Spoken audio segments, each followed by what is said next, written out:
Hey everybody, welcome back to Word Balloon, the comic book conversation show. John Suntress here, very excited about today's episode. I've got Gabriel Hardman back. Gabe and his wife Corrina Beckho are an excellent team, but also solo work as well. Great stuff all the time. Invisible Republic, a series they've done together, one of my personal favorites. They also worked on Green Lantern, Earth 1. The softcover of that is coming out later this year. Gabe has been working recently on an Aliens miniseries for Dark Horse, and he and Corrina also have been slowly putting together a horror anthology. We talk about that. But as you know, Gabe's other job is a great storyboard artist for incredible film directors, people like Sam Raimi and Christopher Nolan, to name a few.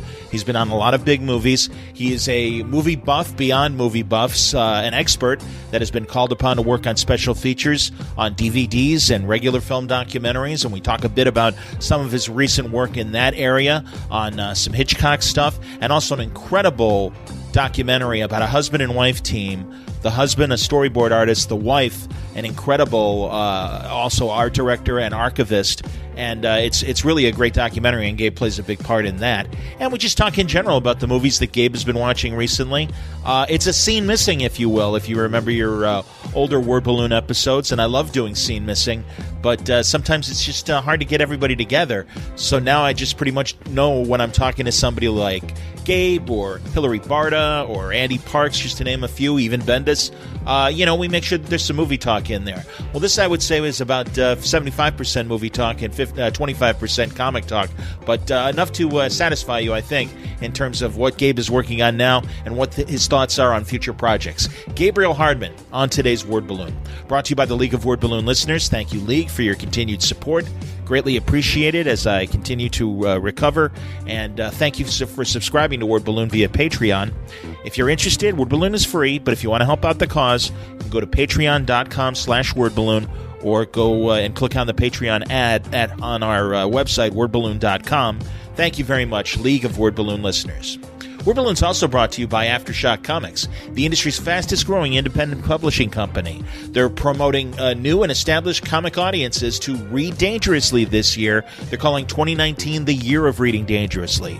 As the publisher of many of the most talked-about independent titles of the past few years, things like Baby Teeth, Animosity, A Walk Through Hell, Dark Ark, Aftershock will continue to publish and push the envelope even further in 2019 with more new releases and ongoing series that continue to thrill and challenge both imaginations and sensibilities. They're working with top writers, artists, and some of the brightest new stars in the creative field. Some of the new titles coming out later this year: Stronghold with Phil Hester and Ryan Kelly, Oberon, a new supernatural series by Ryan Parrott, Dark Red from our buddy Tim Seeley.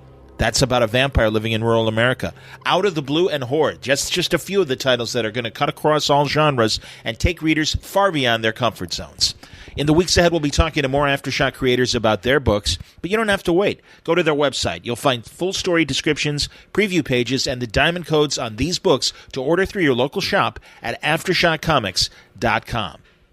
All right, let's get into our conversation with Gabe Hardman. We couldn't wait. I couldn't even introduce him before we were already talking about stuff that I found interesting, and you'll find interesting as well, movie talk and things. So I wanted to keep everything we were saying on the record, as you'll hear me say, before I finally introduce Gabe Hardman on today's Word Balloon. How's Corrina? She's good. She's working at the museum nice. A lot. Cool. On the paleontology stuff. So, yeah, that's great. Yeah. Excellent. Yeah, it was a thing that came up, and she couldn't not do it because it was cool, and she's wanted to do it since she was a little kid. That's wonderful. And it's going really well. Very good. How long has she been doing it? About a year. I mean, I think she hasn't been almost. She's kind of almost full time on prepping fossils. Excellent. And, and then in the summer going into the field. So I guess it's actually been 2 years since she's been doing it at all. Wow. Probably a little less than a year that she's been working there. I understand. As opposed to going to a dig, or doing a dig or whatever. Was she on a dig last time? Well, yeah. I mean, the digs are in the summer, so sure. For a couple of weeks. So they're kind of an organized thing, and then the rest of the time it's about taking the stuff that they get out of the field and prepping it, and getting it out of the rock. Getting the rock that's the dinosaur out of the rock that's not a dinosaur. I understand. Sure. No, absolutely, man. No, I remember. Hey, I remember that from the field trips. Absolutely, man. They would always show us people cleaning fossils and stuff like that. Definitely. Right. Very cool. Especially at the Field Museum. You know. It's exactly like Jurassic Park. You know, I'm confession, and I'm actually recording. If it's okay, this can all be part of the beginning of the show. Have yet to see any of the Jurassic Park movies, and I adore Corrina, but I'm just not a dinosaur person at the end of the day. Well, why are we talking about this then? Well, because it's funny. Well, no, because she loves it. I'm joking. I mean, she's very passionate about dinosaurs. I mean, I think they're cool, and sure. But I actually really like I like the first Jurassic Park movie. I think it's a fun movie. Okay. I think it's an entertaining movie, and I mostly don't think that movies have to be about something that I'm even passionate about to be an interesting, fun thing. Well, sure. I mean, I've been watching like tons and tons of like Polish movies from like the 50s and 60s. I don't know what the hell was going on in Poland then, but there's like interesting stuff to them. There's I don't know. That's very interesting because I don't know if I've ever really. I mean, I like my share of foreign films and everything, but I don't know if I've ever considered any Polish films. Like, so you remember Filmstruck? Yes, I wanted to talk about Filmstruck. By the way, because we already dove in a conversation. Gabe Hardman, welcome back to Word Balloon, of course. Thank you, John. Absolutely. So, no, this is great. So, yes, tell me. Go on, Filmstruck. So, like, when Filmstruck went away, there is a pretty good video store that's, where I rent DVDs and Blu-rays and stuff near us. And, still. I mean, cool. And it's survived. And it's, it's oriented towards people who'd be interested in, more obscure movies and stuff. I'm hip. Like, I hadn't been there as much when Filmstruck was around because I was watching a lot of stuff on there. Definitely. And then when it unceremoniously went away, then I start going back to the video store all the time. Now I'm like just going out of my way to find obscure things that I've never seen before or don't know that much about. But one thing that I kind of stumbled upon was there are the like 3 sets of movies that have a kind of Martin Scorsese Presents banner on them, and they're Polish movies from the 50s through the 70s, and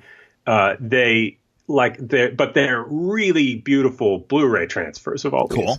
So it's there's a level of it just being nice to be able to watch these things that are relatively obscure over here, but are so nicely restored. And you're not watching some grungy old DVD from 1997, with no menu or something.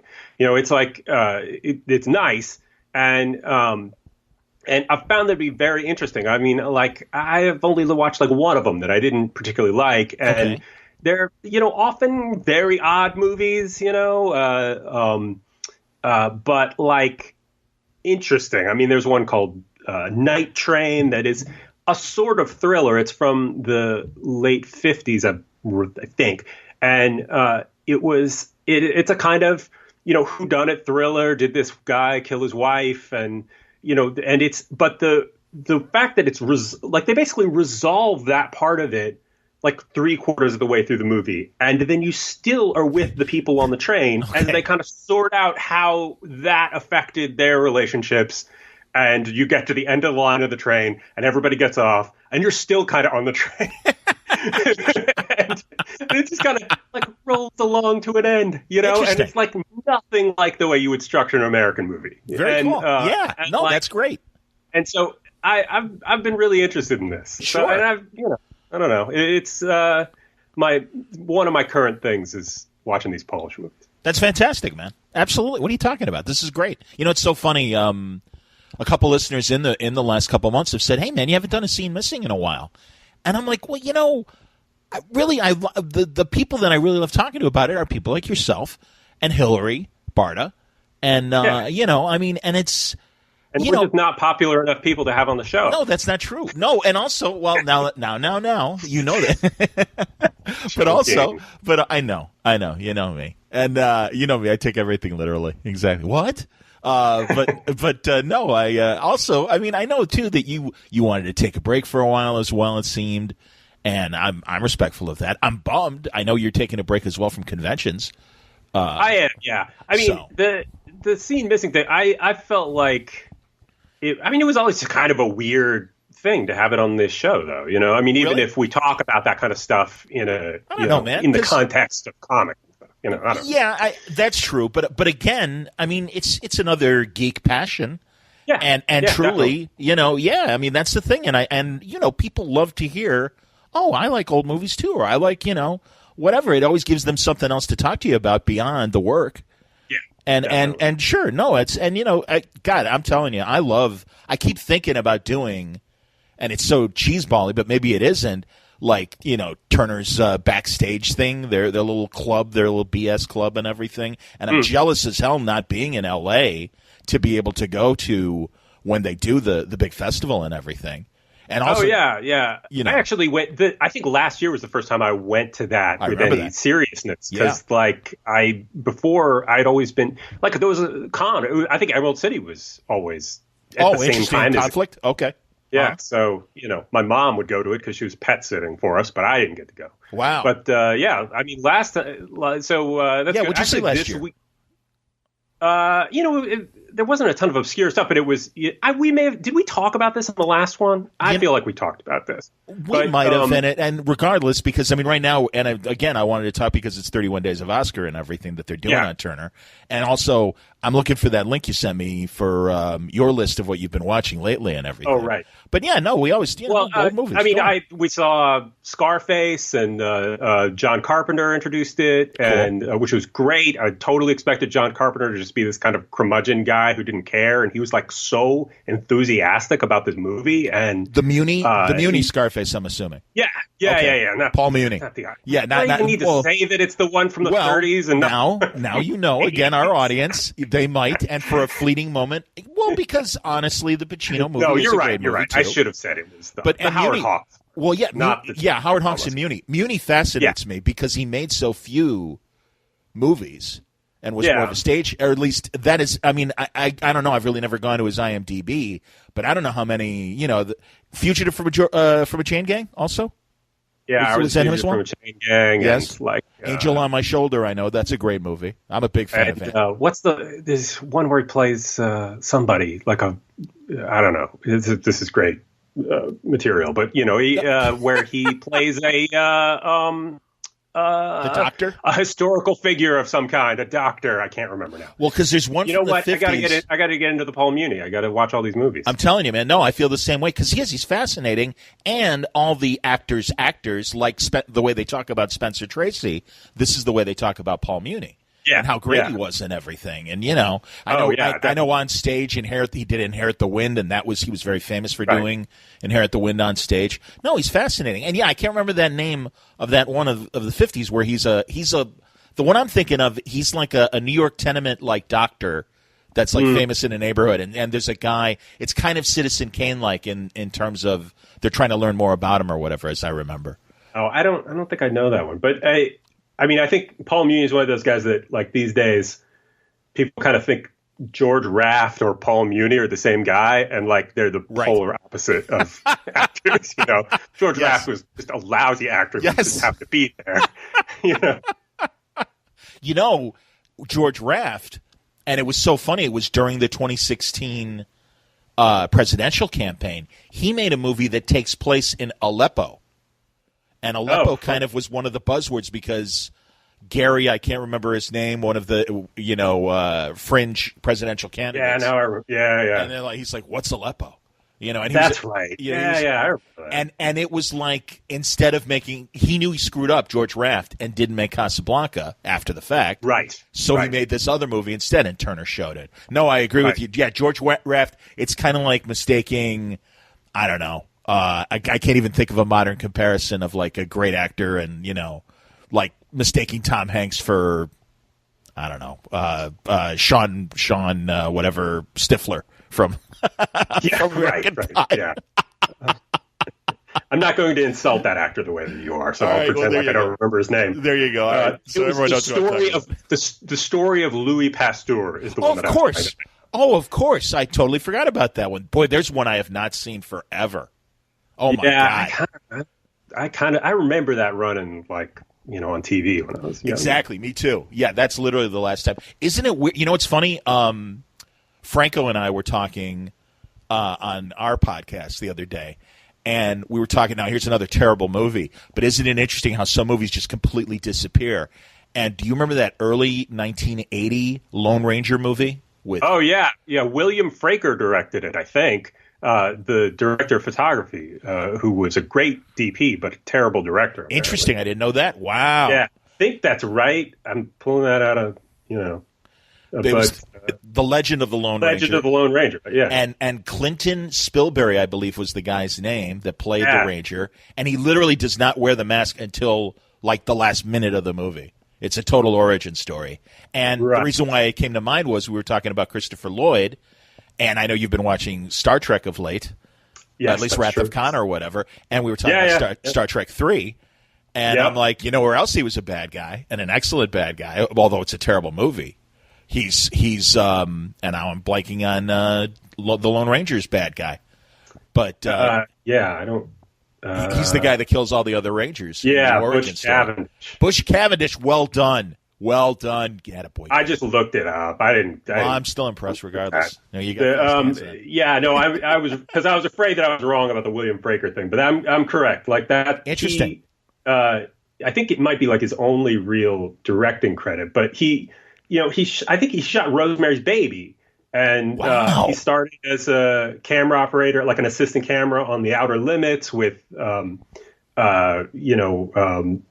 Hall. And, I see. He was one of that generation of great directors of photography that kind of like changed the way that, that all that, that changed the way you looked at DPs and stuff. Into the era of color and everything in the 70s and 60s. Outstanding. What are some of those great director of photography documentaries? Oh, like I want to call it Painted with Light, but that's not. That's the book. It's something like that. Yeah. It's. I have the book of it over on my bookshelf. I'm trying to look, but I can't remember the name. But there was a thing from the late '80s or early '90s that was all about. It is something with light. Light is DPs. Yeah, I can't remember. Yeah. Yep. See. Know what you're talking about, though. Yeah, well, this is something Bendis and I have talked about before. I mean, that's the thing, man. I mean, these kind of movies pop up. Well, another thing, too. Now, I have to confess I haven't seen it yet. And we'll get to comics, folks. Don't worry. Visions of Light. Visions of Light. Well done. Attaboy. Again, I'm sure you looked it up, but that's fine. I looked at it on my bookshelf, yes. Excellent. There you go. No, it's and obviously I've been sick lately, and I'm doing better. People listening. Oh yeah. How are you doing? Oh, I'm doing fine. I literally, I'm just throwing it out there because I've just been busy. But also, before I got sick, of course, Netflix got finally The Other Side of the Wind, the Orson Welles film. Yes. Now, I haven't seen it yet. This is where it drives me nuts that literally I see you and Corrina like once a year, and I wish we did live down the street from each other because I saw the documentary about. Mm-hmm. Other Side of the Wind, and it was fantastic. I thought it was great. Yeah, really, it is really great. I haven't watched the movie yet because I really do want to watch it with some intense movie buff fans. Yeah. And, Celia and Norton are movie buff fans, but they're schlock movie buff fans. Sure. So, and there's nothing wrong with that. Absolutely not. No, God, if anyone follows Mike Norton, he's constantly watching those amazing, obscure, crappy. Oh, hell yeah. 80s movies. Honestly, I watch tons of stuff like that as well, but I like to keep this kind of this like character going, and so I don't talk about it as much as he does. Of course, but I think you're probably right about the Other Side of the Wind. About the Other Side of the Wind thing. I mean, it was in theaters, for a week. We saw I didn't know. In the theater here. Okay. Oh wow, that's great. Yeah, I mean, it was a small theater, but it was in a theater, and I've only seen it the one time, and I watched the documentary, and I do feel like on some level it's almost hard to talk about because it isn't Orson Welles' movie. It is a version of this movie, and it's a version of this movie put together by people who were involved, and one of them's a big producer, but I don't think that as much as it's interesting, it's also slightly unsatisfying for kind of knowing that it can never be, that we'll never really get the movie that he made. And, and even there's a whole thing about how he cut 40 minutes of the movie himself, and most of that stuff are the kind of movie within a movie elements of it. But, like the fact that he cut those doesn't mean that if he put the movie together himself, he would have kept all of that stuff. Because seeing the whole film is how you know whether, things are working or not, and whether and so like all of these kind of projects where someone else is coming to it after the fact, and you have to kind of balance out your reverence for the person who made it with the practicalities of it and stuff. It's hard to make those calls, I'm sure. I have all the sympathy in the world for the people putting it together. And I'm not sure that the movie entirely works, but it's really interesting. Sure. And, I just really suspect that if you look at every other Orson Welles movie, these are pacey fucking movies, right? Like he doesn't like skimp on, he obviously will liberally cut things. I mean, he's the guy who said that Shakespeare was better when you cut it, or right. He Times at midnight. Yes. Yes. And, when he just, he just go through, Shakespeare with a hacksaw and put it together the way that he wanted it to go. That's right. So, I mean, like, and Macbeth, and you're right, and Macbeth, and, Yeah, well, and, he had a, history with Shakespeare on stage and everything as well. And on stage, yes, indeed. Yeah, yes. And so, like, I think it's unknowable what the Orson Welles version of this would be. But the version that exists is interesting. Yeah. Well, and I mean, again, I want to see it like with the right people who have that knowledge of Welles. Andy Parks would be another guy that we've done scene with in the past that's a big Welles fan.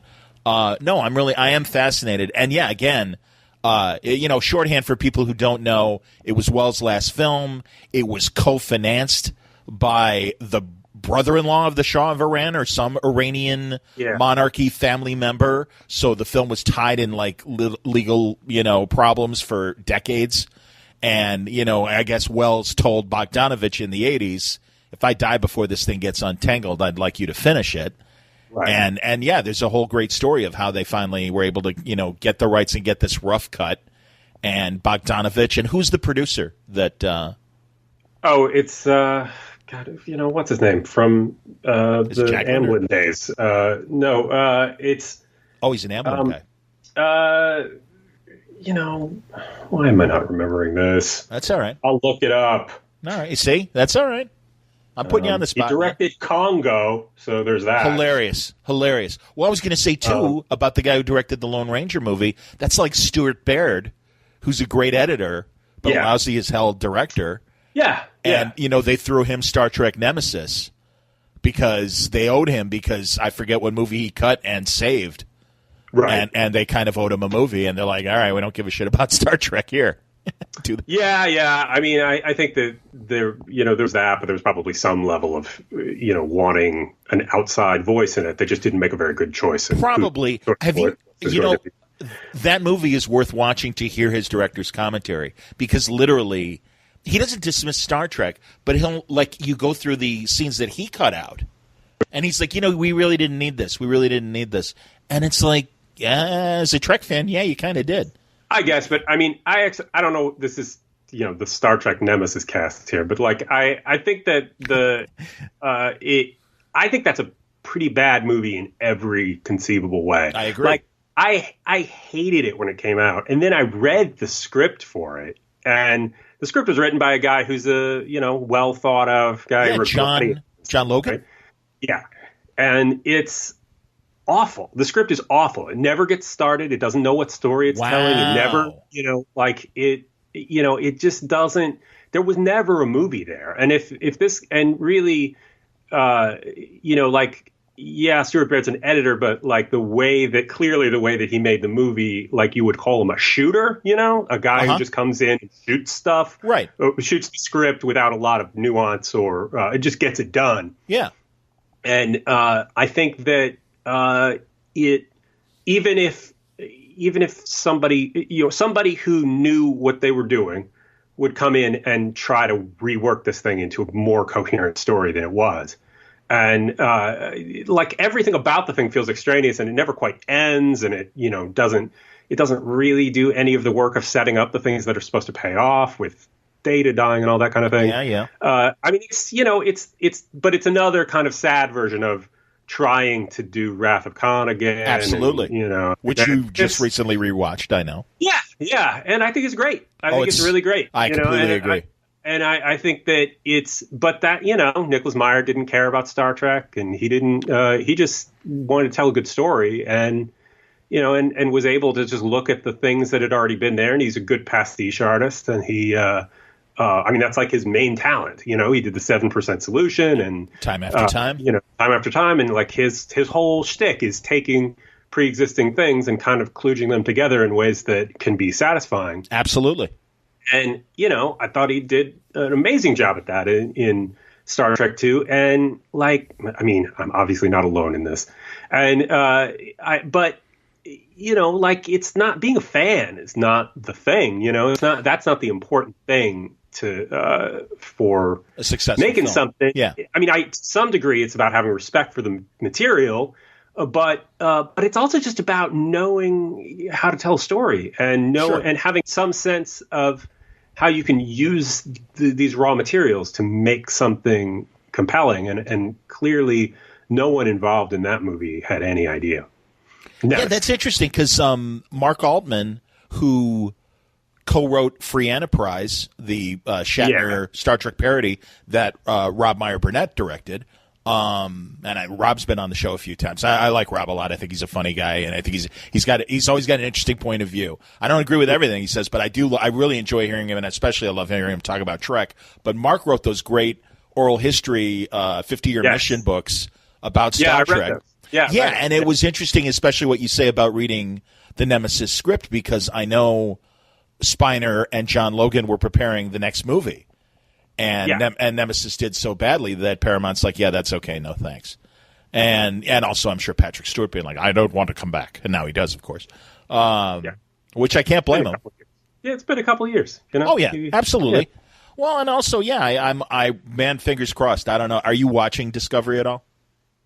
Yeah. Oh, yeah. Yeah. Do you like Discovery? I know you hate it because I've seen Twitter. I do. But I don't hate it. There's a lot of stuff on it that I like, but I also feel like the writing can be lazy in ways that frustrates me. So that's what disappoints me at the end of the day, truly. I'm constantly at odds with it in that I like the actors a lot. I like a lot of the choices that they made, and yet often it works in a way that feels kind of bad, high concept-y screenwriting stuff that doesn't really that is a little bit more nonsense than it is, sci-fi. Yes, there's no story there, and at least in my opinion, and it's dumbed down Star Trek to me. At the end of the day, it really is. It's not. Star Trek was always about something. And the best Star Trek shows and movies. I feel like in some ways that's correct. It is dumbed down. But in other ways, it's being ambitious in ways that the other Star Trek hasn't been. And I think that some of it is missed opportunity stuff. And I am conflicted about it. I think there's a lot of good stuff about it. And there's some stuff that it doesn't quite work for me. I liked the Michael Chabon short Trek. Oh, I did too. I actually thought that was really good. I thought that was probably better than anything else that done. Yeah. And I'm certainly hopeful that he is part of the Picard Patrick Stewart show, and the fact that he's on the writing staff gives me a lot of hope. And truly, I'm rooting for it. I really am, because I do. I love Star Trek. It'd be great. I love Star Trek. Love Christopher Pike. Love the broad strokes. It's like, yes, please, I want more Star Trek. Yeah, I do feel like it's strange that consistently, they bring in the guy playing Pike, and, I think he's really good in that role. And he's doing a great job, and it's, there are just other parts of it that frustrate me some. It's Jason Isaacs, I thought was great. I I like Anthony Rapp. I like Tilly. I can't remember the actress's name right now. All these people are really well cast. Like I really do. And what's his name? Who plays the Saru, Doug Jones. Doug Jones is fantastic. Like, he's an amazing actor, and he clearly, I mean, especially since they made the decision to put these poor Klingon actors under like 20 pounds of stuff that they can barely act through. This never occurs to you when you watch him performing. Like he's in the same position. It's just that he's so good at that, and he's just such he can modulate his performance in a way that works exactly with the prosthetics and what he has to wear. In the same way that Rene Arbanchois, and I'm sure I'm murdering his name, was able to do it with Odo on Deep Space Nine, and also Quark, Armin Shimmerman. They can act through the masks, and that's such a great classic acting skill, and it's very cool. And the great actors seize the opportunity to do that and are able to, and that's a tough skill to master, I'm sure. I think it's just a very particular skill. I don't think it says anything bad about actors who can't pull that kind of thing off. But but as far as like being a Star Trek nerd about all this stuff, I don't care that they change the Klingons. I don't care that they do stuff that's that doesn't quite fit together continuity wise. None of that stuff bothers me. That's not like I'm about like what's the story we're telling right now. Well, and again, that's what disappoints me, because I was cool with, all right, I get it. It's a new generation. They up the tech in the JJ movies. That's fine. Okay, whatever. But I honestly I liked those movies less than I liked this. I was not a fan of any of those. I didn't like the 2009 one. I liked. The other two were they were disappointing. Certainly, the second one is horrible. I'm sure I've already talked about why I didn't like the 2009 one on here. Like, I feel like every time it comes up, I start railing against this. But it's Discovery. It's an entitled view of Star Trek that I find very unpleasant. About people who get particularly in this day and more and more all the time. I feel like stories about about people whose dads were rich or powerful, and then the kid gets whatever they want, not because they're actually qualified or do anything, Hilarious. But because it's them. Like, I don't find that to be a compelling story in this day. That's awesome. That's fantastic. That's very funny. That's good, because I like in the Star Trek novels, I do like George Kirk's backstory. I've never read a Star Trek novel, so I'm not that deep. Like I don't go that deep with the Star Trek. Like I will only accept things on the terms of. I mean, like that's not entirely true. I probably have read one or two. I'm certainly read some comics, but it's not. But like I'm mostly about the shows and the movies. Yeah, but what was it? They're good. Well, no, it actually. And at first, I was going to say he wasn't a captain, but also obviously in the 2009 movie, he's only a captain because his captain dies. And he has to kind of ram the ship and everything before he dies. No, he's a bridge officer with Robert April, the first captain before Pike, and they of course one who's in that episode of the animated series. Yes, that's right. Counterclock something. Yeah. Again, Rob Burnett would be rattling off the name very easily right now. But that's the beauty of the animated series. Hell, the Yesteryear, the one of Spock as a kid. That's great. And that's another thing. We'll see what happens this season. I don't know, man. And I didn't like the way they portrayed Spock in the JJ movies. We'll see how they do with Spock in this. I don't agree with the idea that Spock's smiling in the cage, and they've got to explain why he's smiling in the cage versus the 3 years of the original series and the movies. And it's like, it's a first episode. There's a reason why they reshot that episode, Oh, that kind of, I mean, really, that kind of fan fiction, that kind of idea that it's about explaining away inconsistencies and that's telling a new story it really makes me ill. Like, it makes me angry. Agreed. Like, it feels, that is not storytelling to me. Well, you didn't Go on, yeah. I just find it enormously frustrating. But yet on the other hand, the nerdiest version of me just feels like Leonard Nimoy is Spock, and that's it. Well, it's tough. It's a tough role, I think. It's a nuanced role. I think it's not just that I think it's just that was it. They defined those roles. It's not like the material is such. Agreed. It's not Shakespeare. Agreed. It's not that you can, that different actors can take on these roles and find different nuances in them necessarily. I think these actors really did define those roles. And, and I think it's better probably to just move on and do things that, especially if you read those behind the scenes books, it doesn't seem like Gene Roddenberry ever made any very good decisions. But one really good decision he made was not just doing the exact same thing again and trying to move on and bring in new actors and new characters and move forward. Yes. Well, that's the thing, man. Talk about a different ship. I mean, that's the thing, and bring us different characters. And you've got that, and I agree. And again, that's kind of why. I do love all the Christopher Pike stories I've ever read. Marvel had a great comic book that didn't last very long. I kind of remember that. Yeah.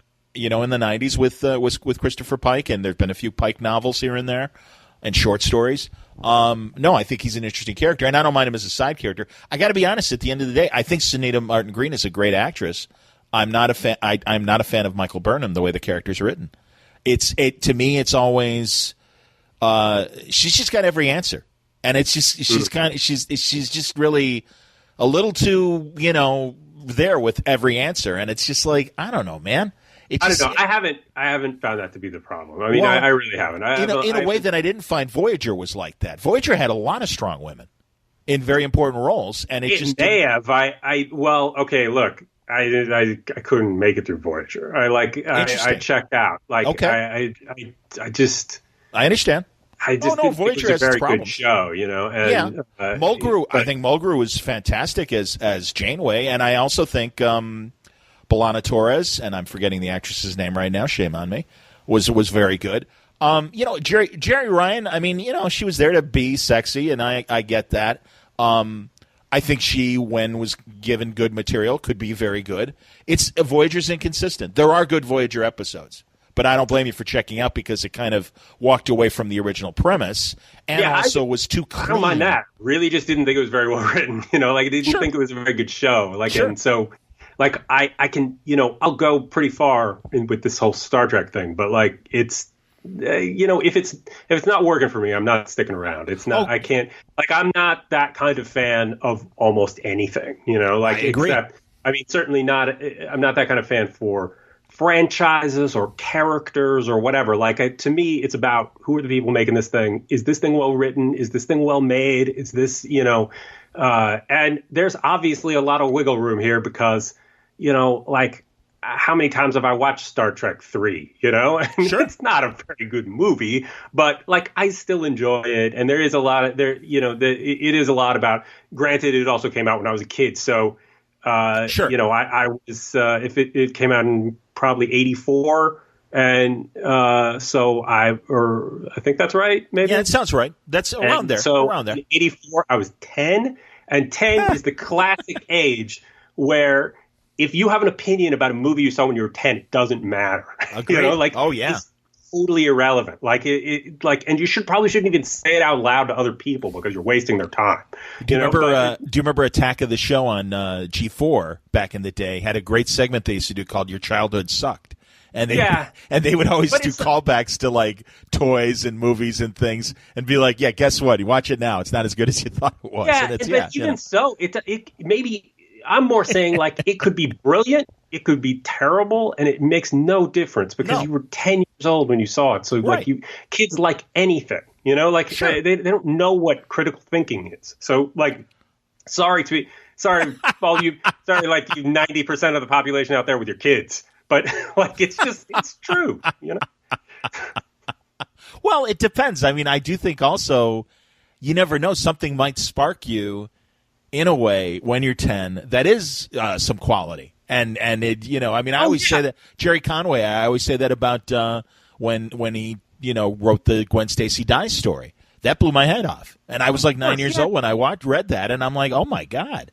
I'm not saying, I'm not saying you can't like things that are also great. You know, I'm just saying that there's a high probability that you don't have, that you're never going to get back, you know, be able to go back to something that you watched when you were 10 that had a big impact on you and look at it critically, you know? So there's no point in arguing about it, you know? No, I'm not arguing. I'm not arguing with you. I'm just talking about it in general. That was my turn.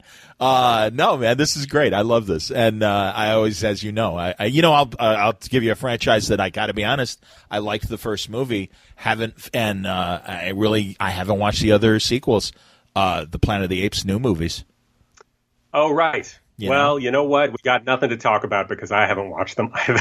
There you go, man. I understand. But it's not quite for the same reason. Like, I worked on the second one, and for a period of time, and I have a real problem with spending time watching movies that I've worked on. Like, I just can't bring myself to do it. I can't get around to it. Especially if like I can't make it to the cast and crew screening or something, I just don't even want to like deal with it anymore. I dealt with it for months of my life, and I've been doing this for 22 years, and I just don't have it in me. Like, I did see Logan. I mean, I worked on Logan, but that's right. Yes, I watched Logan, like, 6 months after it came out, and I watched the screener that they sent to me. Right, I understand. So, like, I couldn't bring myself to actually, even though I actually really liked that movie, and I liked everybody involved in it. I thought the movie was actually pretty great, and but. Like, I just have a real problem. So since I worked on the second one, I didn't see the second one, and I don't end up seeing the third one. It's been a few years, and if this is too sensitive, I'm happy to take this piece out. But Dark Knight Rises, ever go back to it? No. Okay. No, of course not. Okay. Like, it's just not like.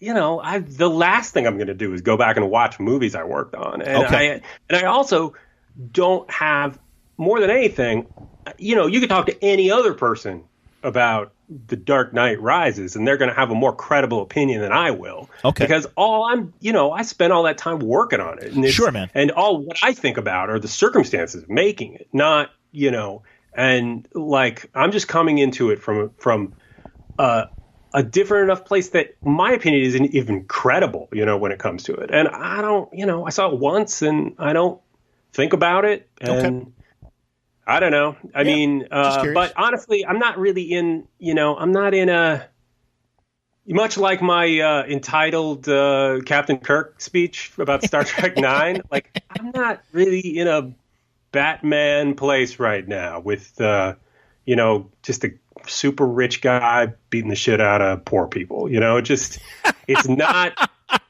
what I'm excited about at the moment. Now that would be a movie to take it that way, much like this, and I don't remember the name of it. You might, the new horror movie that essentially is taking the Superman origin and making it a horror film. I saw the trailer a few months ago. You know what I'm talking about? No, I don't. Oh God, I don't. Again, listeners, you might know it because I think it made the rounds on social media. But I know there is a recent horror movie about a child that obviously has exceptional strength and powers, and the mother's freaking out. And yeah, it's not this is not your dad's Clark Kent story. Sure, yeah. And that would be interesting though, to have a rich billionaire with the tech really swooping and really hurting poor people. Yeah, I did. Well, that's Batman. Like, I understand. No, I like I like that point of view on it. I don't know. That's not really what Batman is. Yes, I like Batman. I'm being, I'm playing the character. Okay, but like, of course you are. I just don't.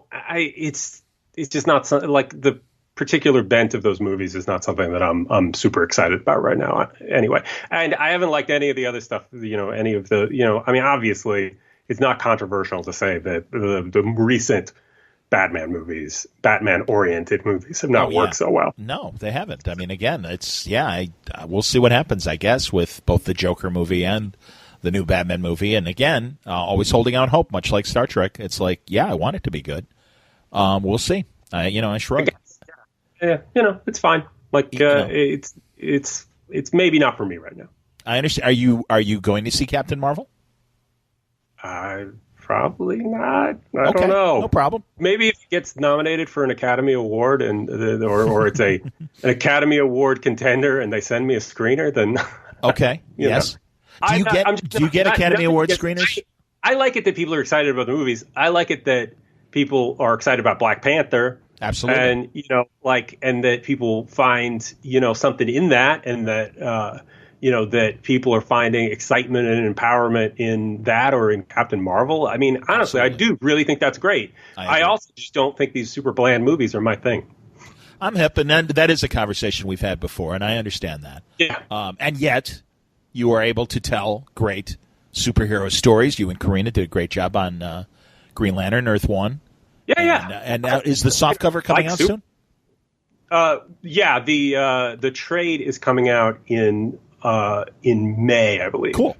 And the softcover version. So that's the last. Yeah, we talked about that last year. We talked about the hardback. People can go back and listen to that in detail. But I mean, I love that story. That's an excellent story. Yeah, we love working on it. It was a lot of fun, and we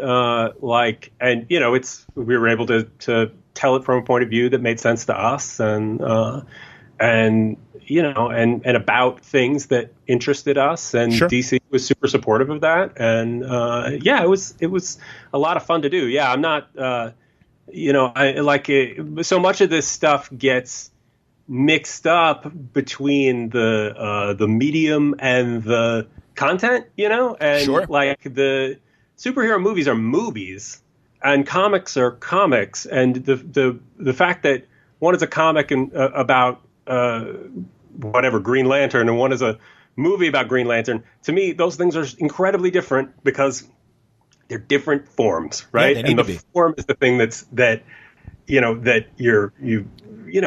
movie has to work as a movie for me. It doesn't matter how much I love the characters or whatever. I mean, I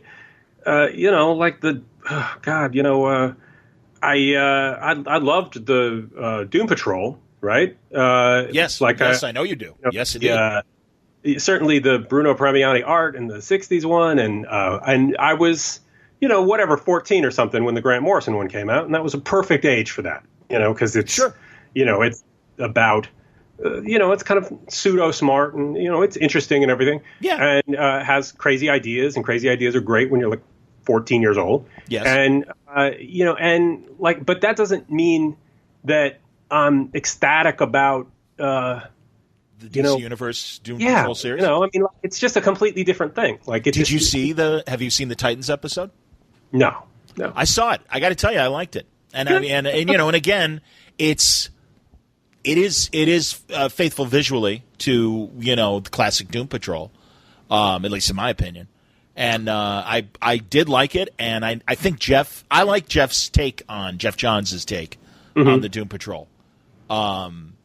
It works for me. It's kind of an Addams Family creepiness that I didn't get from the Silver Age, but I do kind of like that level put on it when you represent it now. Sure, yeah, and I'm not saying anything bad about the show. I'm just saying that it's just a completely different thing than the thing that I loved when I was 14. Sure. And those, just because it's the same content doesn't mean that I'm devoted to the Doom Patrol so much as I loved, what Grant Morrison and Richard Case did, or what Arnold Drake and Bruno Premiani did. It's important to me, the people who are making it, what it is. I'm not, I don't tend to be invested in stuff except obviously Star Trek. That isn't about the people who are making it or whatever it is. I'm really interested to see what they do with this final Daniel Craig Bond movie that keeps getting pushed back, schedule wise, and that concerns me. Not concerns me. I mean, again, whatever. I'm not making money off of it. What the hell? But yeah, I loved. I actually loved Casino Royale, and I am a fan of the one everybody hates, of Quantum of Solace. I like that movie too. And I got to rewatch that. I really have to rewatch that. I haven't. I just think that it's. Yeah, I mean, the knock on it is that it's like, that it's, I don't know, it doesn't make enough sense, or I'm not even sure what all of it is. Well, but as I remember, and I'm sure you'll correct me, but if I'm wrong, but it was made during the writer's strike. They kind of, as I heard it, they were kind of making it on the fly with a not locked script. Yeah, that's right. But you know what? Here's the thing. James Bond movies are dumb. Yeah. Like they're not smart movies, right? Like 100%. I'm not sure what people are liking about it if they aren't liking something kind of dumb. And, and I do, I frequently do. Me too. And, but like Quantum of Solace has some of the best action of any of these movies, right? Like it really does. Like the scene at the beginning, the car chase scene, which everybody hates because it throws you into the middle of everything and doesn't give you like, a giant kind of boring setup. Right. But I love it because it throws you into the middle of it. And it's one of the best car chase sequences ever made, I think. Like it's a phenomenal car chase. Yeah, and and like when one of those cars like goes over the side of that cliff or whatever, it's just like one of the most impactful moments. Interesting. And it was shot by Dan Bradley, the second unit director, and he's a guy I've worked with him before, and he's a guy who very much like, has his little pieces of the movie that he crafts and directs and kind of puts together himself, and and he's really great at it, and like that's and the kinds of problems that people have with it are not the problems that I had with it. I think I don't have a problem following this barrage of information. I don't mind cutting, if anything, like fast cutting.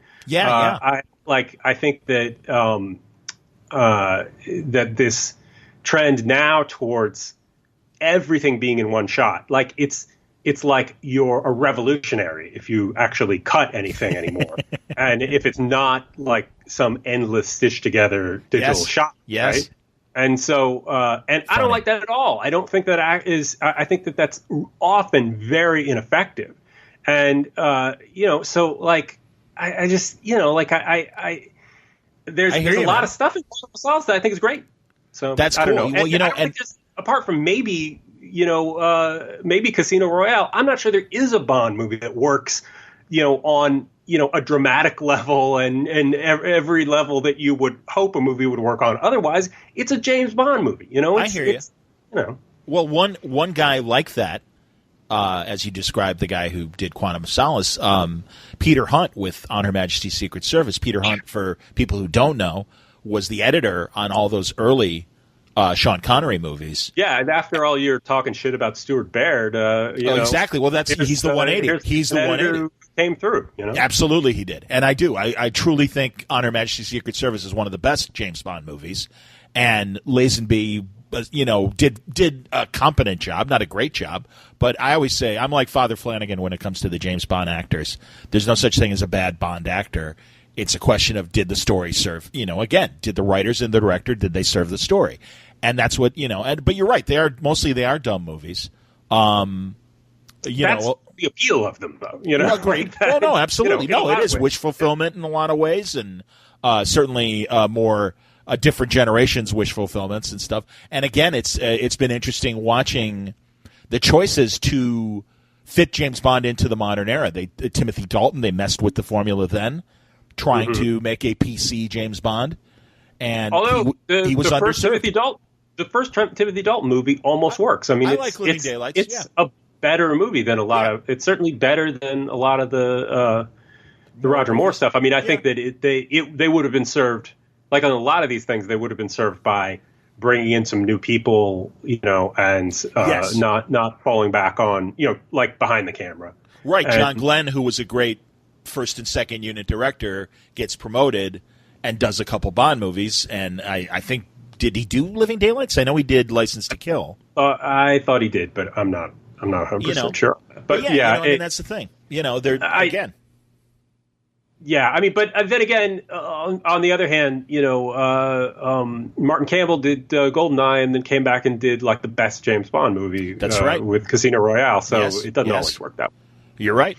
No, that's true. See, I love this. This is Gabe. This is exactly the kind of conversation I was hoping for. This is fantastic. Okay, let's take a break and get into our sponsor. This portion of Word Balloon brought to you by Aftershock Comics. the industry's fastest-growing independent publishing company, promoting both new and established comic audiences to read dangerously. They're claiming 2019 as the year of reading dangerously.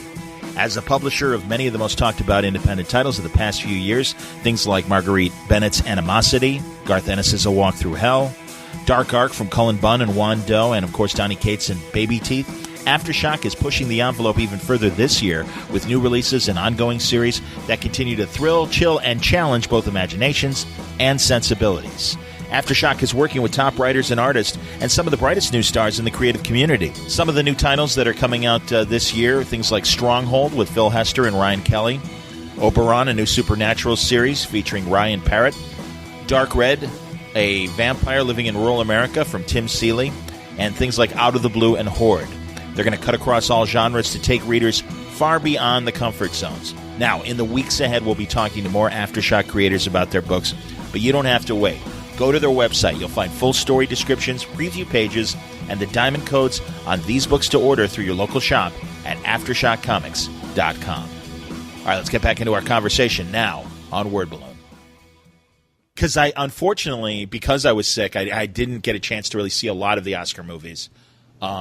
I got my SAG screeners, but that's about it. And, Yeah, I think I've seen all of them. Like, I've actually seen all of them. That's crazy. But I'm going to boycott the Oscars this year because of putting technical categories during the commercials. So they can go fuck themselves. But apart from that, I've actually seen all the movies. That's outstanding. I love that. That's great. Gabe, I know we talked about it before, but I want to remind people if they didn't see it, what was the movie about the storyboard and art director couple? Harold and Lillian, about Harold Michelson and his wife, Lillian Michaels. Yes. And guy Dan Raim directed it, and I think it's available on Netflix now. And I was featured in it as kind of the modern day storyboard guy to comment on this stuff, and I'm very happy to be a part of it. Actually, the director Dan did did a short documentary for the new Blu-ray and DVD of Notorious, the Hitchcock movie. Wow, and, that's great. That's basically, it's called Writing with the Camera. It's basically about Hitchcock's approach to pre-visualizing his movies, and I'm in that as well. Oh wow, that's fantastic. Which and they sent me a copy, and I have a kind of a way of just being I'm fairly cynical, show businessy cynical about things and don't care and whatever, and I knew that I was included in that, and I was that's good, whatever, and it's like, oh, here Criterion's going to send you a thing, and so they sent me a copy of the Blu-ray, and then a couple days later we watch it, and then I'm like, holy shit, I'm in the stuff for this Hitchcock movie. One of the best Hitchcock movies, frankly. I didn't think about it at all until the moment we actually watched it, and then I was like, "What? This is my favorite director of all time. I'm in this thing, talking about it. This is amazing." So I'm very proud of that. I'm very happy. I was good for you, man. I don't blame you. And again, if you've only seen the in color Hitchcock films, shame on you, first of all, and why are you listening to this? Because, Gabe and I love black and white films. Notorious truly is one of the finest Hitchcock films. Cary Grant, Ingrid Bergman, Claude Rains. It really is. It's such a beautifully crafted movie. And it actually gets the kind of, there's sort of a knock on it for why I'm not sure exactly. I didn't know that. I've heard people run it down, but in a way, I think it's because there's not a lot of action in it. There's not the kind of suspense sequences that they're used to from, maybe from North the 50s movies or whatever. And I don't think there's really any action in it. But all of the suspense is very small and very elegantly done and elegantly made. And we had watched this movie right before it called A Woman on the Beach, I think it is. It's this movie with a pretty obscure movie with late Joan Crawford, 50s Joan Crawford, and God, the actor, who was actually a pretty good actor, but the movie was lousy. And it was, here's the Star Trek connection. It was directed by the guy who directed the Corbomite Maneuver. Hilarious. Whose name escapes me at the moment, but Joe Pevney. Joe Pevney. Oh, sure, I know that name. Absolutely, I've seen that name on TV and film credits before. Absolutely. And so and it was, but now I brought up this guy just to run him down here, but this Woman on the Beach movie was terrible. It was it was shoddily made, right? Okay. And it was not, it didn't need to be, it wasn't, it just in so many ways was a kind of clunky movie of its time. Then we immediately after that, we watched Notorious, and it's just like, we've come out of the bomb shelter and we're breathing fresh air, the beautiful craft that Hitchcock brings to this with, this little dance of Ingrid Bergman stealing the key to the cellar door, and the way that Hitchcock makes sure that we keep track of all this, but not in a heavy-handed sort of way.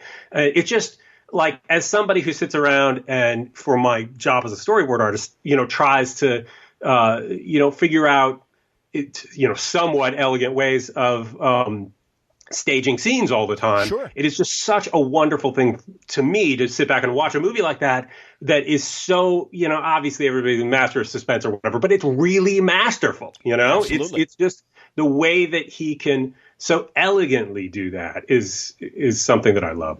Completely agree, and it's a fantastic spy movie. And, man, I'll tell you again, it's, Ingrid Bergman is amazing. Cary Grant, it's a harder portrayal of Cary Grant rather than, hello, darling, I'm in my tuxedo and I'm gorgeous. And there's nothing wrong with that. I love Cary Grant. I love everything that Cary Grant does. But he's not that sympathetic of a character. No, he's not. He's a very hard character, absolutely. Yeah. And it's great. No, and Claude Rains. Yeah. A very interesting villain. So Claude Rains with his hair to try to make him look taller, like he in every movie. It's like there's Claude Rains, and then there's like 2 inches of hair that tease that up for me, will you, please? To try to make him not look like 5'2". I love him. But he was an amazing actor. He's a great actor. There's a '60s black and white film where he's an older lawyer, and Joey Heatherton's in the movie. And right now, that's the mark of quality, Joey Heatherton. Again, I understand, but it's late Claude Rains. It's one of the last things he did, and I want to say now I'm forgetting who the young. Was it James Franciscus? I can't remember who the young lawyer was. But it's this like late 50s, maybe very early 60s black and white courtroom film. I don't know what this is. I can't remember the name of it right now. But any Claude Rains film, I'm fascinated watching him. He's incredible. It's great. And he's just such Casablanca was on today a couple hours before we started talking on Turner, and I was watching it again just because. Yeah, it's endlessly watchable. Yeah, because it's a great movie. Of course. Absolutely. No, and it's funny. Another director like Joseph Pevney is Ted Post. Post, yeah. Who directed Beneath the Planet of the Apes, as you and I well know, but also did things like a lot of TV and among them a couple Columbos, I believe, at the end of the day. Yeah. So, it was kind of one of those universal guys, that go-to guy to, get the job done and everything. So it's interesting. And then, it's so have you heard Dana Gould go on about Beneath the Planet of the Apes? Yeah, I listened to his podcast. Okay, so sure you have then. Of course you have then. Yeah. And, and it's true. It is a weird downer of a movie, and it is so strange. But for me, it always works. I don't know. Because it is so, bleak. It's a weird mess of a movie. Did you read this new Making of the Planet of the Apes book, the big coffee table book? Tell me. Yeah, why'd you read it? Obviously coming out for the 50th anniversary last year, I'm assuming. Yeah. It's the guy Rinsler who wrote those Making of Star Wars books. He used to work at Lucasfilm and those big oversized coffee table type books, but that are very detailed in awesome. The production of the movies and everything. And that's what I like. I like things that just because I've worked in this stuff for so long. Like I love it when they're talking about the otherwise incredibly boring thing about the budgets and about the way the set conflicts and things like that aren't so much about stars and everything. But he wrote one for, I guess he's working for Fox because he's going to do one about Alien.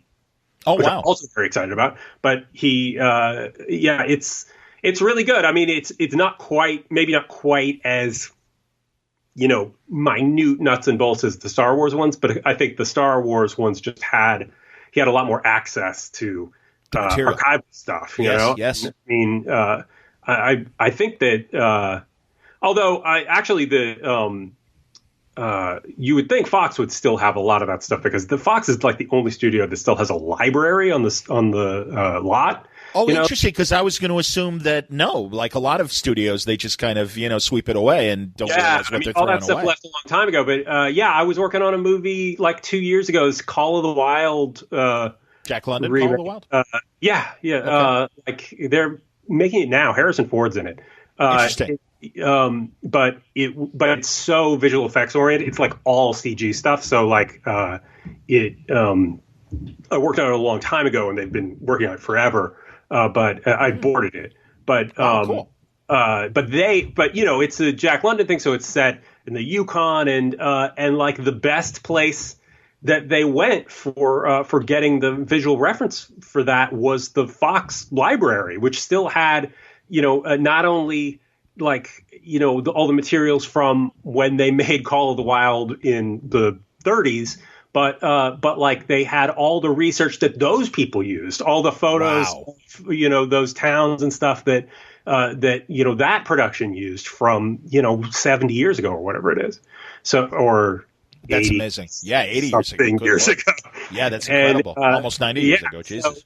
So like I would think Fox would still have a pretty good like records. But I mean, I think that just obviously people did not think that this stuff would be important in the future, and I'm sure George Lucas was more thoughtful about keeping track of a lot of those things. But yeah, this book was still really good and really detailed, and it used Charlton Heston's diary that he kept during the making of it as part of the reference. Wow. Excellent. And a lot of interviews and production type source stuff, and it's really great. It's highly recommended. It seems like a lot of people don't know that book is out there, because when I've tweeted about it and stuff, people seemed kind of surprised that or had never heard of it. But it's really good. It's really worth tracking down. It felt like the 50th anniversary last year of the first movie really was just kind of an LA thing, because I know USC did the big deal with it. Yes. And in fact, that's when I interviewed Dana Gould, because he was working. Well, Boom, of course, did the adaptation of Serling's original screenplay, and that's why I talked to Dana. And, God, I was thrilled to be able to talk to him and have that conversation, much like when we talk about apes. And here we are, ladies and gentlemen. It's an impromptu edition of Ape Talk. Yeah, Ape Talk kind of came in through the back door here. We didn't get I got to be honest, man. It was in the back pocket. I'm like, we haven't done Ape Talk in a really long time, and I always love when we break in, you, me, and Parker. We're usually the three culprits when it comes to Ape Talk, of course. But, no, it's I just did. I was disappointed that they didn't make a bigger deal out of it. And it's interesting because let me tell you something, John. Some stuff is going on at Fox. Really? The company, yeah. Like everybody of course, worried about the Disney job, merger. Yes, like yes. Things, like of course, you're right. Shame on me. Like it's. I don't think everybody's thinking about making the biggest deal they can out of Planet of the Apes. Yeah, exactly. You're right. And I mean, no, they're talking about like 5,000 people, I guess, getting cut. I read that Hollywood Reporter article or whatever it was this week. Yeah, you're right. Shame on me. I guess so. It's a shame. It's not your job to be up on these kind of things. I'm just telling you. I think that just from the people I know there, things are going on. Sure. And I still haven't cracked open the studio, John Gregory Dunn's. Oh yeah, amazing. I have a copy of that too, and it's still sitting there. And I keep meaning, because that was referenced several times in this I figured the Apes book, because it's that year that he wrote it. That's what I figured. That's why I mentioned it. And it's funny. I just did a massive apartment purge of so many books and things. Yeah, and the studio is one of the ones I hung on to. I'm like, no, I really got to read that. I really have to read that. I'm trying, I'm trying to make room in my studio, and I have endless boxes of old storyboards, like pre-digital storyboards, and also just original art. Wow. I want to throw it all away. I think I'm going to throw it all away. Oh, Gabe, don't. Please sell it. I'm looking at it. It's in my way, and I'm sick of every bit of it. And I think I'm just going to put it all. Oh, Gabe, this is where I wish we were neighbors, and I'd be like, no, let's You know, I'm not going to do that. Get a storage space. Okay, good. Because I'm not going to do that. But it's irritating though. Like it's just look. Buddy, I hear you. No, seriously. I mean, I could use. No, I had a conversation with Corrina last night where there is a particular freelance book that I did that I am not a fan of in any way, and and after I got on board, it became clear a comic and interesting. And I'm like, I have a bunch of these pages, and I'm like talking to Corrina about it, and I'm like, can I just throw them away? And she's like, no, you really can't throw them away. Good. It's just like I certainly think about what with the boards and with and whatever else, there's so many things that like every one of my favorite movies or the comics, certainly in the comics world, early, comics artists and stuff like that. Nobody had that much respect for the particular thing they were doing. Right. And it means the world to us here, right. In the future. Yes. So no matter how little I think of a given thing, I think about myself, being excited about Edgar Ulmer's Detour or about or about Doom Patrol even, right? Like the Premiani Doom Patrol or something. Absolutely, of course. And I think, what if there's some schmuck in the future who is super excited about something that I didn't like at all that I worked on? Yeah, man. We dodged a bullet. I'm not really going to throw any of that away. Excellent. Well, we're an hour and 15 into the conversation. Should we now transition into comics now that we mentioned comics again? Yes. Because us, man. I mean, we can keep going. And seriously, I love this. Yeah, you know what I do. You can cut out whatever you want. Nothing's being cut. That was all fantastic. Are you kidding me? No, this is great. Dude, this is the stuff. This is what I think distinguishes Word Balloon from the other comic book podcasts, because everyone else is about the issue. And, let's talk about the issue and stuff like that. Now, you wrapped up a Predator miniseries, correct? An Alien miniseries. Oh, excuse me. I knew it was either Alien or Predator. I apologize. One or the other. Yeah, no, I did. I wrote and drew an Aliens miniseries called Dust to Dust. That it was like a 4-issue miniseries, and the trade is coming out in April. And it's a very sort of, I'm a huge Alien fan. Like, cool. This was obvious why I did it, and, for all of my talk about not being, I'll always have some postury thing to say about not being a fan of something or not caring about it, but that's not always entirely true. And I certainly, I love Alien. I love the first 2 movies, I'm not really a 3 or 4. I'm not a huge fan of everything that they did after that.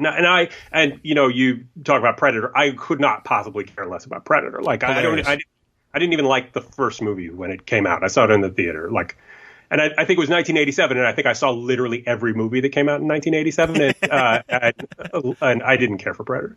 But but yeah, no, I've always loved Alien. I've always loved that world, and the and I love horror as well, and horror and sci-fi, and I think that Giger design is like the greatest, and I love the first Ridley Scott movie, and I love the Cameron movie for different reasons.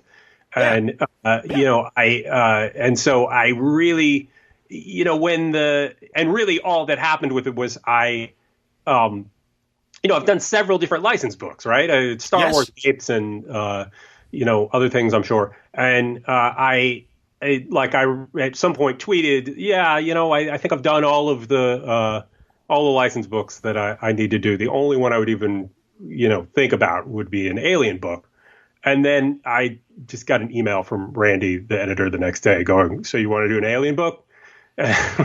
So I was like, Randy okay. At Dark Horse, I'm assuming? Yeah, the editor, Randy Stradley. Yeah, Randy Stradley, who used to do the Star Wars books and everything. Yes, we worked with him on Star Wars. That's why you go. Yes, indeed. Yeah.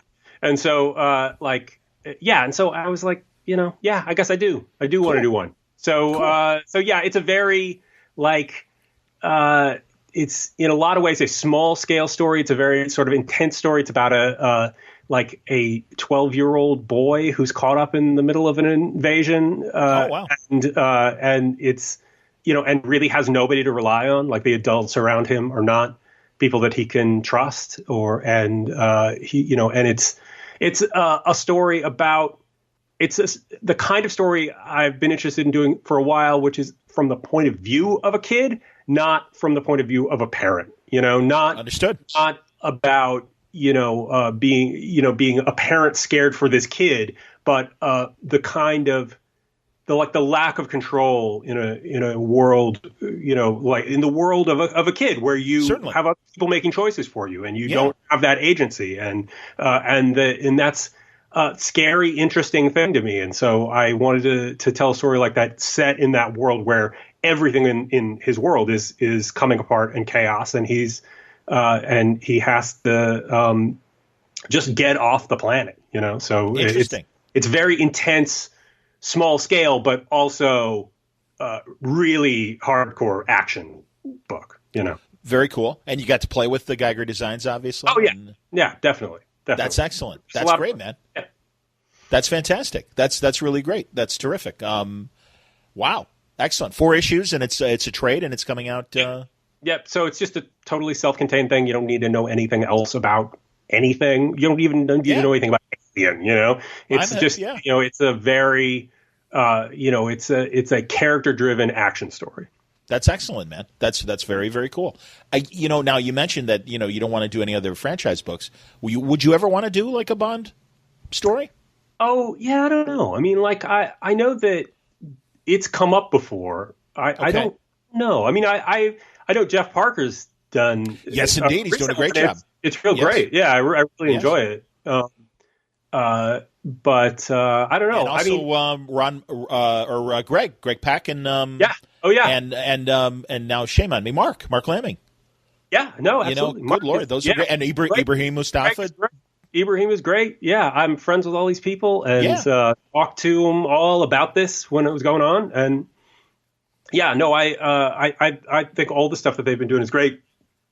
I mean, I'm not 100% sure what I have to bring to that exactly.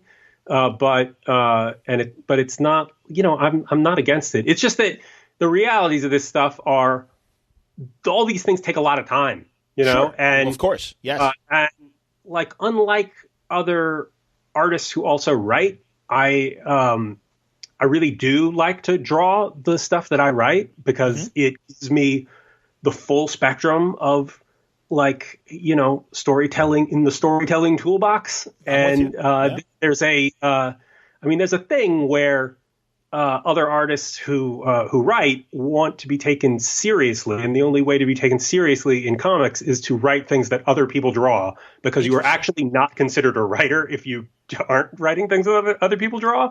That's crazy. Trust.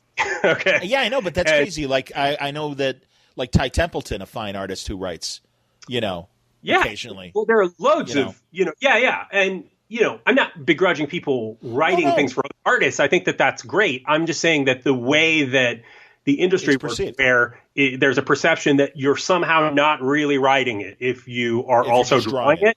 Right. I see. Okay. No, if you're drawing it if you're doing both. If you're doing both. Yeah, no, it's interesting. Constantly sort of dismissed. And, and I've talked to other artists who write or want to write, and it's very often the case that they want to go out of their way to write stuff, for other artists to draw, because they're not going to be taken seriously if they're doing their own stuff. So, and it's the road to, I mean, look, you could have been working at a comic book store, and like a month later you're writing a comic and you're a writer. But if you are an artist who has this enormous set of storytelling skills, virtually no matter what you do, you will be dismissed as a writer. Interesting. No matter how well the books are received, even. Weird. So, however, because I'm perverse and because I only want to do the things the way that I want to do them, I still only want to draw. I mean, it's not like I don't want to write for other artists. We wrote a Planet of the Apes miniseries for Mark Laming, and he's amazing. And I'd love to work with him again. Corrina and I would love to work with him again. But there's very limited time in the world for me to get these things done. And it took me too long to get the Alien miniseries done because I was working on a film. And, film that was supposed to not be a super long show film, what job was turned out to go on for, 8 months or something like that. And so I ended up, and I'm friendly with the people who are doing it. It's with Jim Mangold, the director of Logan, And cool. Wow. and so like, and I like all those people, friends of all those people, and the last thing I'm going to do is bail on their movie. I hear you. And yet, I also had the commitment to do the Alien thing. So getting both of those done in a timely manner meant that the Alien one suffered as far as the time was concerned. So like I have a tough thing where I'm constantly trying to balance these two sides of my career, and I have to be really choosy in what I take. And what I really want to do is just get back to doing the creator-owned stuff that which is why that was why I got into any of this at all. Sure. And I've been away from that stuff for too long. So, are we possibly going to see more Invisible Republic soon? I would like to. Yeah. I mean, it's that with that book we definitely want to put out more of it. We definitely have more that we're planning on doing. It's more that a part of it is actually that since it's our book and when we come back to it, we want to have, a bunch of it done so that so it won't be coming out late. Understood. But also I just for me personally, I was always so under the gun in getting those issues drawn. I was never as happy with it as I would like to be. That never happens. You're never happy. Interesting. Right. But it's, for various circumstances, I always was so behind on getting that book drawn that I felt like the art suffered, and I don't want that to happen again. Okay. And I don't think the art suffered to the degree that anybody else would notice it. It's just for me personally, I want the buffer to make sure that I'm doing exactly what I wanted to do with it. And that buffer is putting the book out again until it's ready. So, I'm with you. So, and also, am I right when we were talking about doing this? Did you do a horror anthology, or are you in the process of doing? Oh, yeah. Well, we've actually been doing. We have been Corrina and I have consistently been working on horror stories for a couple of years, and then like each year for the last 2 years, we've put out like a single issue horror anthology that we just kind of self-published. Cool. And you can get them through my Big Cartel page. It's easy to find. It's just Gabriel Hardman's Big Cartel page. And so they're like, the first one has 2 stories, the second one, and some extras and stuff. And the second one has 3 stories. And we are, we're basically just accumulating enough stories to put out like a serious horror anthology. Cool. That will not be self-published. This is kind of like, we're just kind of putting these out for fun along the way. Kind of like when you did Kinski. But obviously that was digital only. Yeah. And then, and then eventually put out the collection of that. And, and also, like I did a horror book called The Belfry 2 years ago that I did and I didn't tell anybody about. And, and then and then we printed up some copies, and sold like 100 copies and sold them at New York Comic Con. And I kind of simultaneously made a deal because it was completely finished. I made a deal at Image to publish it. And then it was very successful for me doing that. That book actually made really good money for the fact that I spent zero money on it.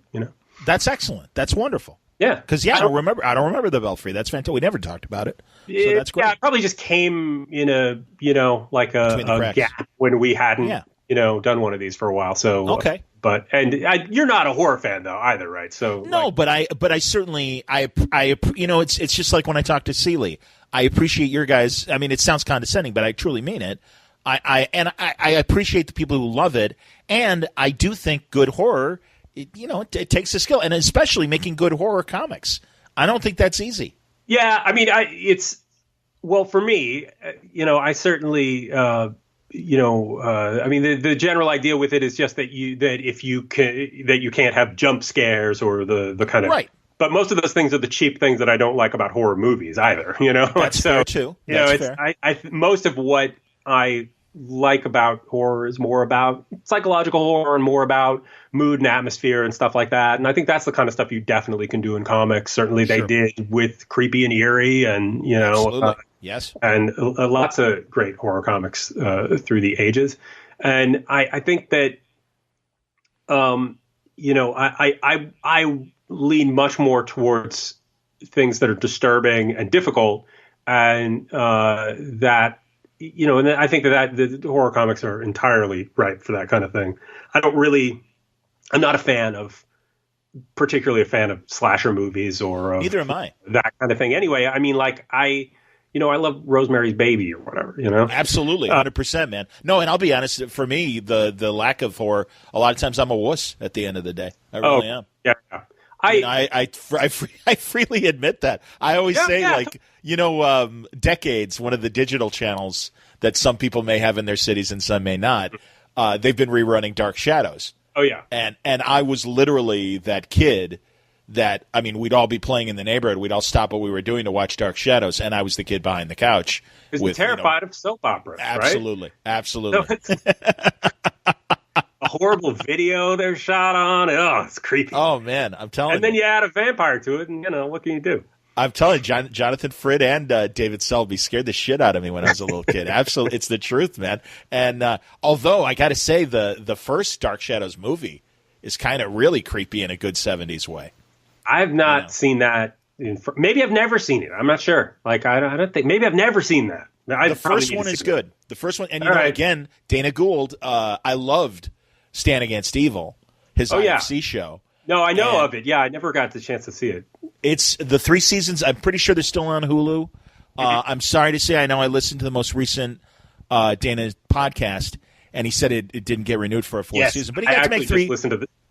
Yeah, I just heard that as well. Yeah. Yeah, but the good news is he got 3 seasons. That's awesome. It's not a bad run at all. Yeah. No. It's pretty good. Yeah. So it's totally worth, if people skipped it. It's a really great horror comedy, and John McGinley's fantastic in it, and isn't that his name? Yeah, the Oliver Stone actor that's in everything. Yeah. Yes, yeah, and of course Scrubs. Yeah. No, he's really great, and it's a really funny idea, and it has that look and aesthetic of good, like that creepy 70s look. Yes, that a lot of those movies had. Right, good stuff. There you go. Yeah. No, honestly, man, and so that's why, and truly. When you're eventually going to do a trade of this, or are you going to do a series? You're going to represent it as a series. Your horror stuff. Absolutely. I mean, well, the Belfry was a one shot, and I'm working on. It's like the problem is I'm working on multiple other creator owned things that are that I don't want to talk about or announce because not literally don't want to talk about, but I don't want to properly announced because then I'm afraid I won't get them done in a timely fashion, and sure. I'm working on a thing that's not a sequel to the Belfry, but something kind of in the same world as it, and that is another one shot, although it's really more like a graphic novel. And then my hope is that I will be able to finish that and then finish another story that loosely connects with the first 2 and put those out as a single collection. Cool. Because the Belfry's a one-shot. It's a 22-page one-shot, so as far as the print version of it, it's like it just doesn't exist anymore. The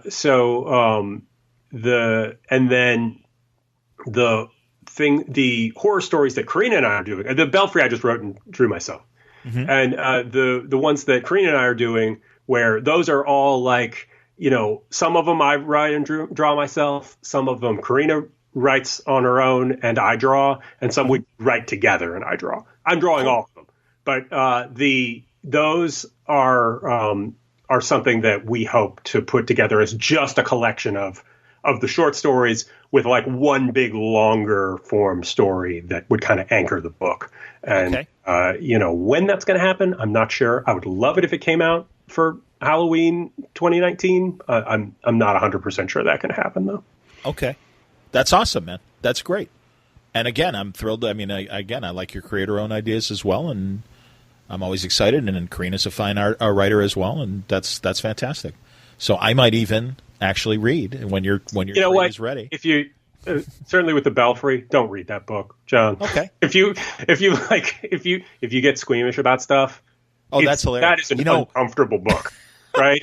Like, no, I understand. That is a book. It's like book from the id, like I did that book when, awesome. When everything was going on, with the 2016 election and everything. And I put every bad feeling I had into that book. So Like, well, that's like, I loved like Tony Moore. I love Tony, and Tony's a genius artist, and it's true. Like a lot of his stuff used to like that. I can't even remember the name of it, but that insect book that he did with Simon Oliver. Oh yeah, book. Right. It was a Vertigo book, right? It was Vertigo book. Yeah, yes, I remember that. Yeah, and I'm like, Tony, you're a genius. I just don't like seeing bugs crawling out of people's mouths. I'm sorry. I love you. You're incredible, but it's just too gross for me. Yeah, so that's good to know. All right, I appreciate that. As far as concerned, yeah, it's going to be too gross. Yeah, it's like that's what I like though about this stuff, and it's about being able, and look, I know there's a certain amount of feeling, at least on some podcasts I've been on, where where the hosts felt like, the stuff I do is too sort of like tame and cerebral and stuff like that. But the horror stuff is where I can just, put horrendous, uncomfortable things that, that, and not worry about it. Like it's, it's Absolutely. loaded with horrific violence and nudity, and like that's the place that goes. And that's what I like about doing them. Hey man, don't get me wrong. There is a great segment of the audience that adores that stuff. And again, people like yourself, Seeley, Norton, that's fantastic. And I'm glad that books like that exist. And You just don't want to have to see it. I understand. Right. Well, it's the same thing. Like, I love talking to Steve Niles. I adore talking to Steve Niles. And it's just like, it's like, all right, Steve, I'll grow some balls and read the next one. All right. I'll do my best. Okay. But yeah, it's, and that's why Cal McDonald, thank God, was at least had the pretense of having the detective in his stories. I believe it was Cal McDonald was his detective stuff. Yeah. Or even, oh God, what was it Hall of Mirrors, the Scott Bakula movie with the Clive Barker? Wait, that's not right. But it was something. It was something of Illusion. Lord of Illusion. Yeah. Yes. Right. So yeah, I can bring myself to that stuff if there's a detective to a degree. Okay, well I'll let you know the next time I do one with a detective. I understand, man. That's cool. I'm really glad you brought up Filmstruck because getting back to old movies for a second, and as we can wrap up soon, I don't want to keep you forever. Yeah. I'm sure you're starving. But yeah, I was really bummed that Filmstruck didn't make it. I guess, Turner kind of absorbed, and Criterion, I guess, absorbed whatever assets they were using. I suppose. Yeah, I mean, I think they're launching a Criterion channel in April, I think. Didn't know that. Okay. I'm excited about that. I love having access to the Criterion movies. I'm subscribing to it. I mean, the thing about Filmstruck was just that it had much more of a breadth of obscure stuff that you just wouldn't find other places. Do you remember? You might have been too young, but the Z Channel. I'm sure you're aware of the Z. Yeah, Channel I was too young for that, but I know of it. I watched that documentary about it, and people reference it. Yeah. And you see, and I remember that in the very early days of cable, being older, and it's you're right. I think Filmstruck kind of had that same vibe of being able to show obscure stuff and foreign stuff and really get deep. I think that's cool. I don't know. Another thing that I've talked about with Rob Burnett is because of late he was doing a lot of special features on a lot of DVD sets and everything. And I wish there was, and I don't know if Criterion is going to do this, but I'm sure they'll make their special features. You'll be able to access them and everything. Yeah. But yeah, I mean that's the thing. I would totally be all about. And in fact, when they put them up on YouTube and when I get a good DVD and stuff, I'm all about the special features and the little. So you're about them when you could get them for free, when you don't have to pay for them. Well, when you can just steal them on YouTube. I said when I get it.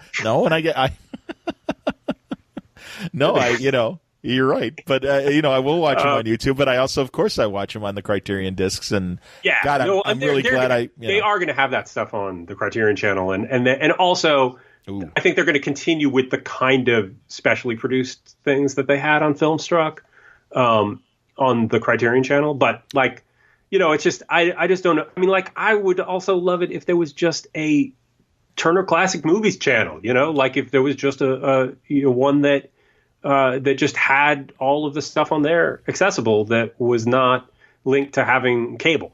I mean, I think that would be great. No, I agree, and it's interesting that they haven't. Well, I guess we'll see what Warner's does with their streaming service, because I would imagine if it's under their umbrella. It's so weird, man, because I bit the bullet. I got DC Universe. It's I on the one hand, I'm glad that there's so many streaming channels. On the other hand, there's too many streaming channels. Yeah, I mean, obviously these things will somehow sort themselves out. But absolutely, I mean, it also kind of. I mean, like I gave up on cable a while ago. Good for you. And so, I mean, but also don't really have access to Turner Classic Movies that way.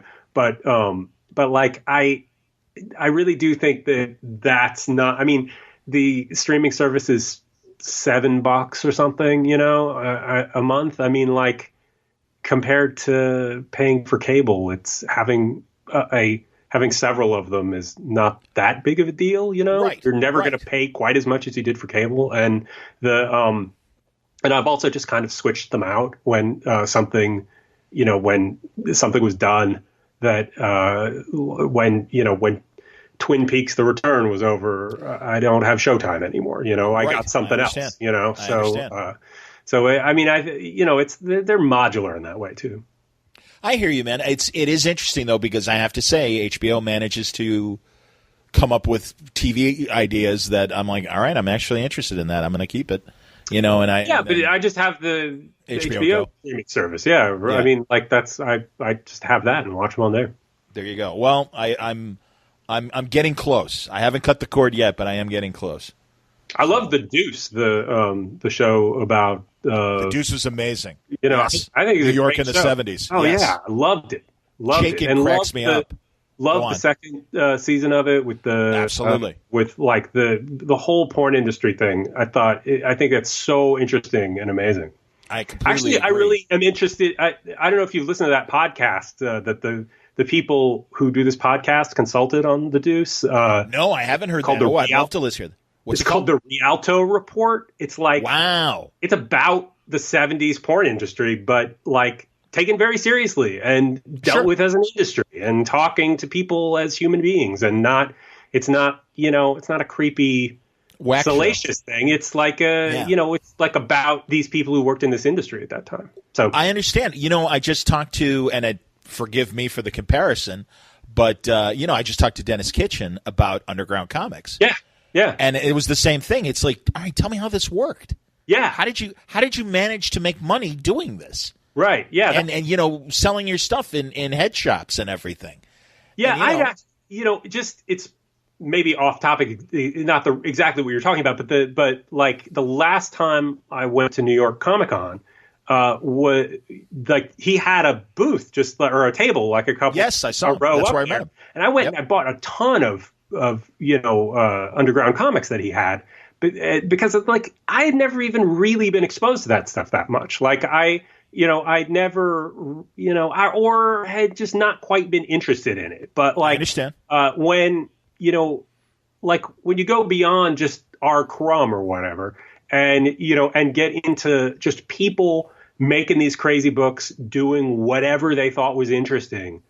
I'm super fascinated by this, completely agree. And like, my one of the things that bums me out about not going to cons is not being able to just kind of stumble upon things like that and find old weird stuff like that. Although the other side of it is that there's almost none of that at cons anymore. Like my favorite thing about going to cons is being able to go off and look through bins of books that nobody else wants, and that doesn't even exist anymore. So no, you're right, and it's again, thankfully, it's the quirky, not publicized portion of the New York show. It's the same way in San Diego, where obviously all the glitz of Hall H is really what gets the prime interest, but that's why I always, when I go through the programming thing. And I'm in there with the academics watching that stuff. But it is, as far as just like, being able to find material things at these cons. That Sure. is going away. I mean, that's not. I agree. That's still a part of it so much. Well, but thankfully now I think also there's the comic like TCAF, the shows like that. Yeah. That are more comic art festivals or Staple. Isn't it Staple? No, Staple's in Texas. What's the one in? Shame on me. What's the one in Chicago? I can't think of it now in the summertime. Oh, that's a great indie, really like zine and small book. Yeah, I'm not sure. Convention and stuff. Cake. Oh, Thank yeah, God. right. Thank God I remembered. Yeah. Good Lord, shame on me. But no, it's, so yeah, thankfully there are those. And that is where the Hernandez brothers show up, or, is Rick Spain still alive? I mean, Rick Spain always fascinated me. Yeah, I don't know. His art was always incredible. I agree. And again, that's why it was so, I stumbled on Dennis's table as well in New York last fall. And I'm like, oh, please come on the show. And God, I'm so glad I did that. And I really want to talk to him again because it was just fascinating. Yeah, I'm super interested in all that. And for me, I'm just especially interested in the kinds of things that have not gotten reprinted, the kinds of things that aren't popular and, included in collections, and, fringy things or things that people are, or even like that book Star Reach, all those guys, I think that's the right title, right? Howard Chaykin and Simonson and all these people were involved with, and kind of on the cusp of them getting into mainstream comics, where they're just doing what they thought was cool without constraints. Although, a lot of nothing against those particular guys. I'm a huge fan of them, but like some of the stuff is also kind of, adolescent and like, it's for adults because it's got boobs in it. But I love seeing stuff where people at any given time were trying to do something interesting and different, or just things that nobody talks about anymore that aren't collected. I mean, I'm always looking for, the crummy, weird smelling Charlton comics, or, like ACC comics as well. Yeah, just from the early 60s. Yeah. Yes. Anything that's just not quite, I mean, and mainly I'm looking for stuff that's not superheroes, but but still just, and certainly nothing that is part of some endless expanded universe. I understand. Just weird little stories that Western are books that nobody sees anymore. Right, the DC War books, the DC Western books, and I would throw those in there. Yeah, definitely. Yeah, well, I mean, there was really good stuff in a lot of those. Like the best artists were certainly in the DC, horror and war. And it honestly, it just destroys me that I met Joe Kubert like just a couple months before he passed away, and really had a great intense conversation. I said, "Oh man, we got to do a word balloon," and then of course I missed the opportunity because I mean, it really would be great to hear from those guys. In terms of this is turning into like the Gilbert Gottfried podcast, where they spend most of it talking about the character actors who've died before they've gotten the chance to interview. Lionel Atwell, before he died. I love that. When he was conducting those orgies, Unbelievable. I seriously, I love that show. And I've talked to Frank a few times. I had Frank on Word Balloon, Santo Padre's co-host, and we've exchanged, messages through social media and stuff. And no, I love that show. It's a tremendous show. I love that show. Yeah, there's loads of good stuff in there. Absolutely. Especially if you can get through the endlessly repetitive parts of it.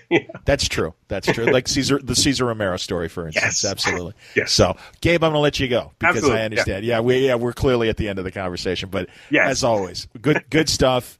Continued success. I think I'm glad your head is where it is in terms of what you want to do with your creator-owned stuff. And man, I'll grow some steel balls and force myself to look at the horror stuff. You're allowed to read the things you're comfortable with. It's fine. I appreciate that. Yeah, but honestly, I do. I appreciate your art. I appreciate your storytelling. And I'll get Corrina on and do a solo with her and catch up with her as well. Yeah, that sounds good. I will let her know. Thank you, John. Gabriel Hardman, always a pleasure talking to Gabe. And, man, I'm going to miss him on the convention scene. Not that I'm going to be out there. We're both taking a break this year. But, it's always good to talk to Gabe, and I'm going to miss him. So hopefully he'll come back soon, and we'll talk more about some new projects later on this year. Thanks again for listening to Word Balloon, brought to you by the League of Word Balloon listeners. League, thank you very much for your support. Truly, everyone has been terrific as I'm recovering from my illness. And, it's gonna take a year to fully recover, unfortunately. I'm not back to work yet. So the League is helping me out greatly. If you want to subscribe to Word Balloon, go to patreon.com/wordballoon, or you can go to wordballoon.com and click on the Patreon ad. That'll get you to the Patreon page. Thank you, League of Word Balloon listeners. Word Balloon is also brought to you by Aftershock Comics, the industry's fastest-growing independent published company. They are claiming this year as the year of reading dangerously.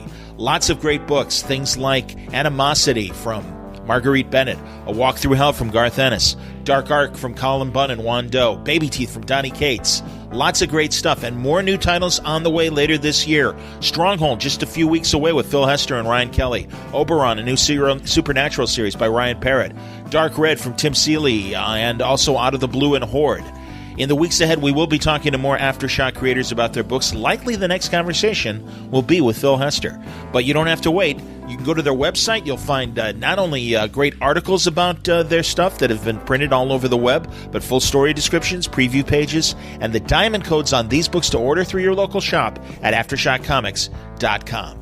Thanks again for listening to Word Balloon. Later, more stuff coming up, and we're not done with February. We're just getting started. Lots of great conversations on the way. I hope you'll join us. Until next time, Word Balloon is a copyright feature of Shaky Productions, copyright 2019.